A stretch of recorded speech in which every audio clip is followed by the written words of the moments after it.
is going in my Cobra. It's an old XJ6 worn out rear end that needs to be rebuilt. I'm putting all new internals. It's getting an Auburn posi, 354 gears, and all new bearings and seals. When it's all done, I'm gonna sandblast it, Cerakote it, and prep it for install. All right, let's start tearing this thing down. First thing I'm gonna do is drain the fluid. This is about 50 years old, so it's gonna smell horrible and probably look even worse.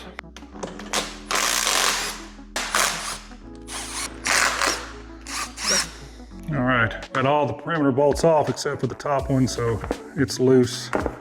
Actually, looks like this fluid's been changed recently. Doesn't look as bad as it should look. All right, let's get this last bolt off, see what it looks like. So with the cover off, now we can get a good look of what the open diff looks like. As you can see, spider gears. And when you turn the pinion, it moves the whole carrier. But as you can see with an open diff, whatever side has the least resistance gets all the power, which on a performance vehicle, you can see why that would be not good. So moving on to the next stage of the teardown, we need to get this carrier out because we have to get these stub axles, these output shafts out. To remove the stub axles, there's 5 bolts on each side and they're safety wired in. So let's get to it. All right, let's get this safety wire off. All right, once you get all the bolts out, you may have to hit it with a small hammer. Break it loose. There you go. Once you get the stub axle out, make sure you inspect it really well because you're gonna have to reuse that component. The rebuild kit only comes with the inner and outer bearings, seals, but that retaining nut that you see there, you'll have to reuse that and the output shaft. So make sure the splines aren't twisted or chipped. To take these stub axles apart and remove the flange and get them completely disassembled, you'll see here, there's this retaining nut, and right here is a retaining ring. So we'll just bend these down, and then I'll put this in a vise so I can take the nut off, and then we'll press the center stub out of the housing. Put it in my vise, take a long piece of tubing,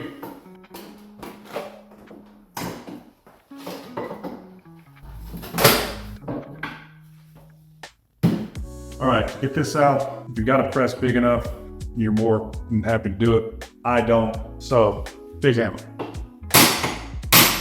There you go, just like that. You want to knock the 2 races out from inside of it. All right, that's a full teardown. Once you tore it down, there's only going to be 3 things you're going to keep: the flange, the actual stub axle, and the nut. So all I got to do this one more time, and we're good to go. We can attack this carrier. 2 bolts on each cap. Make sure when you remove the caps, you take note of the orientation and which side. To get this carrier out, you may have to use some sort of pry bar or a large screwdriver or something, because there is preload with the shims for this carrier inside this case.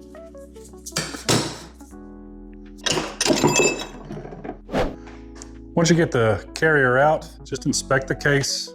Make sure you don't see anything that's out of place, cracks, a bunch of teeth of a ring gear sitting in the bottom. You just want to give it a little once over to make sure, because the case is something you're going to reuse. The carrier, the pinion, all that stuff's going to be replaced. All right, let's get to final disassembly, which will be taking out the pinion. Before you do that, it's always a good idea to take a measurement of the pinion depth of the pinion that's in there. Once you have that measurement, then you can go ahead, knock off the yoke off the front and knock this pinion out. It's as easy as that. Pinion's out. All you gotta do now is remove the front seal and knock these 2 races out. It's that simple. Let's keep going. All right. Everything's cleaned up and ready for reassembly. Came out really good. Cerakote C-Series 148 burnt bronze. It's gonna look incredible. All right, I got everything blasted, cleaned up, coated with Cerakote bronze. I got all the parts washed and cleaned to get all the grease and shipping grime off of them. So let's get ready to put this thing together.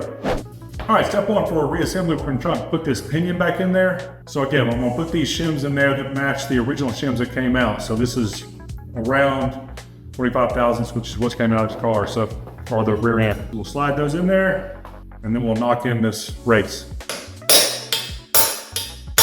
All right, inner race is knocked in. Now I'm gonna knock in the outer race. All right, now both inner and outer races are knocked in.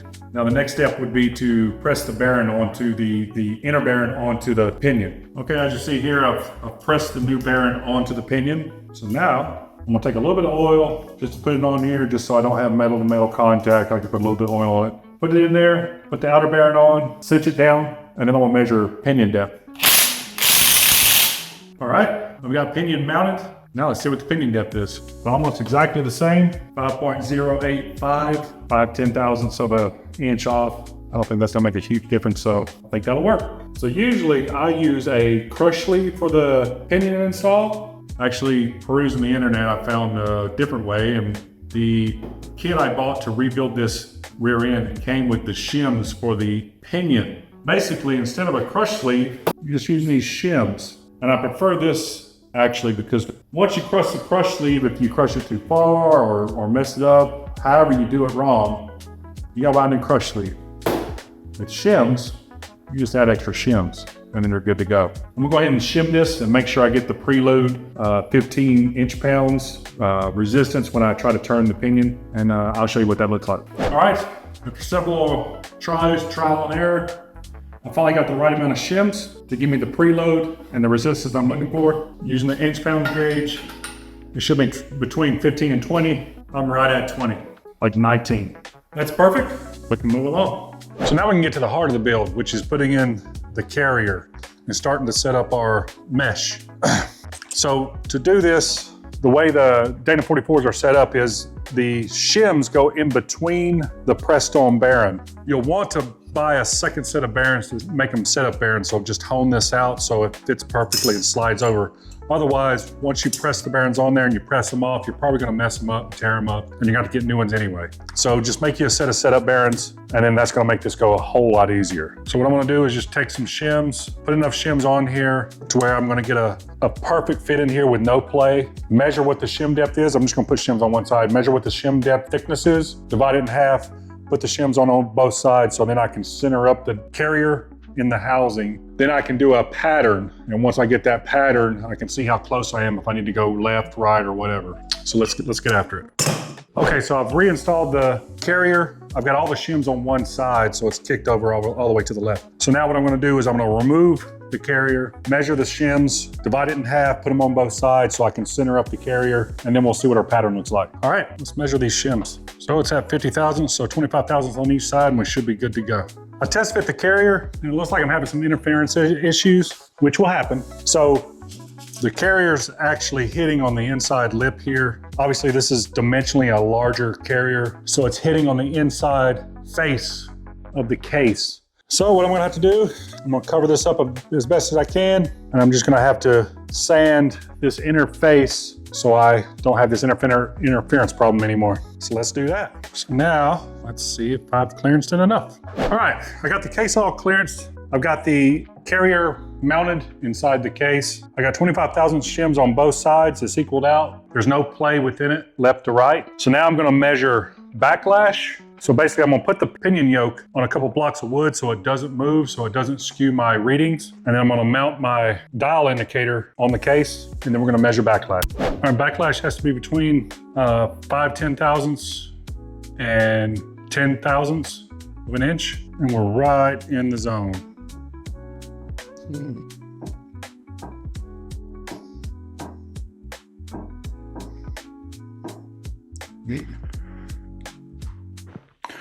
Basically what's gonna happen is when I have to put the preload on the carrier, I'm just gonna put the 5 thousandths shim on this side. It should push the carrier and get me right in the perfect zone. So now what I'm gonna do is I'm gonna put the marking compound on the teeth of the ring gear, and then I'm gonna run it back and forth and see what my pattern is. You'll wanna put the marking compound both on the front face and the rear face and test the pattern forward and backward. So actually that pattern came out really good first try. That's pretty awesome. See how it's dead center, front and back, and it's about mid down into the teeth. That's exactly what you want. Perfect engagement. And then once we get into the rear half, about the same. Dead center, halfway up, halfway down, perfect engagement of the teeth. That's a first. First try, nailed the pattern, backlash is good. Now I can torque down the cap bolts and call this good. So now what I'm gonna do is go ahead and remove the carrier, take off my test bearings, put a 5,000 shim on the left-hand side so I can get it within the spec that I want for backlash, and press the permanent bearings on. Then I can reinstall the carrier and start rebuilding the output shafts on each side. Finalize, we're gonna torque these cap bolts down to 80 foot-pounds. All right, those are torqued down, good to go.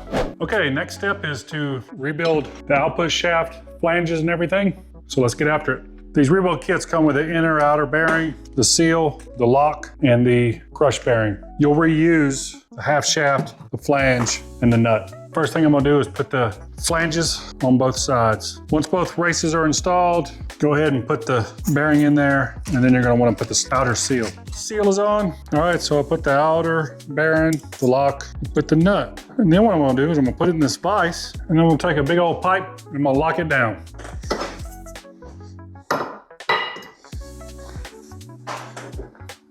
What you wanna do is keep turning it until this flange is tight. All right, here's the completed rebuilt output shaft for the differential. All new bearings, seals, everything. Looks good. And hopefully it's gonna hold up to the abuse I'm about to put it through. So now all I got left to do, I'm gonna go ahead and install this output shaft inside the differential, put the 5 bolts on, safety wire it, and then we can put the cover on.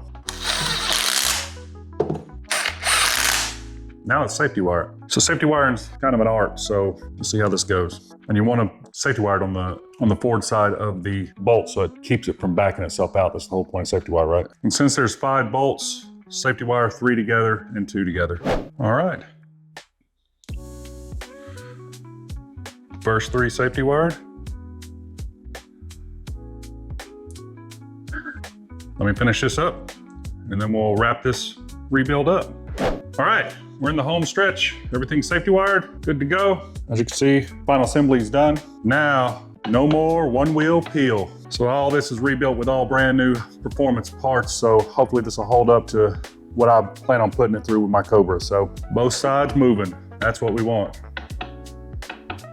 And also you'll notice it's taking a lot more turns of the pinion to get these stub axles to move. It's because this lower gear ratio. Well, let's put the cover on and button this thing up. All right, completed diff.